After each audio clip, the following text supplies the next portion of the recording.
Yeah, it was interesting that I just was at Willow Creek last week.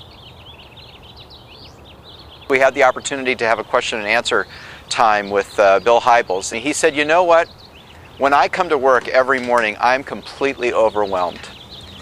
And I try and choose the things that are of the highest priority and focus on those. And so it's so hard for me to stay aware of all the different things that need to be done in the church. Well, he put to words exactly the way I feel when I come to church every morning here to serve. And you know what? I felt the exact same way in a congregation much smaller than this. So whether it's in a smaller congregation or a larger congregation, I think one of the highest priorities for any pastors is, how can I get some help?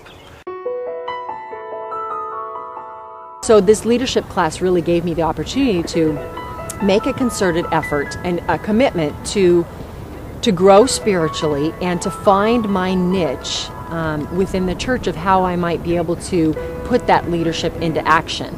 It allowed me to sort of to kind of catch up with a lot of my friends in church and a lot of my neighbors, and I had the opportunity.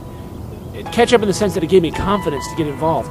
Prior to that, people would ask me to participate in things, and I'm like, well, and I hemmed and I hawed, and I came up with some excuse not to get involved. And frankly, I was afraid of being embarrassed, or afraid that they're going to ask me to say a prayer out loud, and I'm not going to know what to say, and I'm not going to feel comfortable with that, or they're going to ask me to comment on some reading of the Bible that I've never even heard of.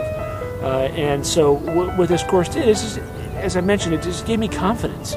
What it really does is it allows you to get freer and more passionate about your spiritual growth. I had a really great experience. I think not only getting my plan down, but working we had accountability partners.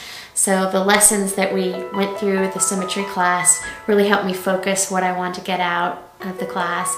And at the end, what I got out of it was Brian and I do feel like we have more of a plan, and I feel like our spiritual life is a part of our everyday life versus the spiritual life as a box that you go to. I'll put the spiritual life in a box and I'll keep it there, and I'll go Sundays and then I'll come back out of it during the week. I feel like it's just part of our life. And as I read, God wants to be a part of every part of our life, and that's a really nice feeling, is to realize that it's not about Sunday and it's not about what religious organization. It's about incorporating God into your everyday life and having that be your spiritual life.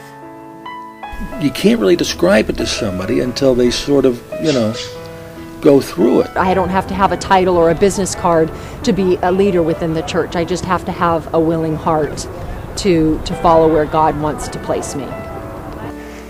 It's just pretty unique.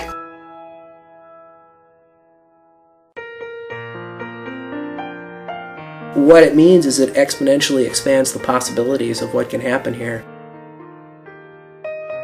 When leaders get on fire with the gospel of Christ, they go crazy. And insanity is what the church needs.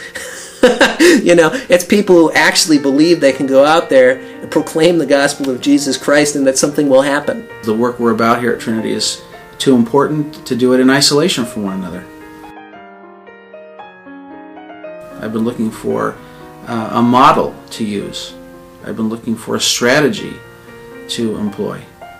And that's why Symmetry is so great for where we are. Being a Christian today is to experience what it means to be in ministry, not just to hear about it, not to read about it in newsletters. What we so desperately need is people that we can link hands with to help us in this whole business of leading and serving in the church.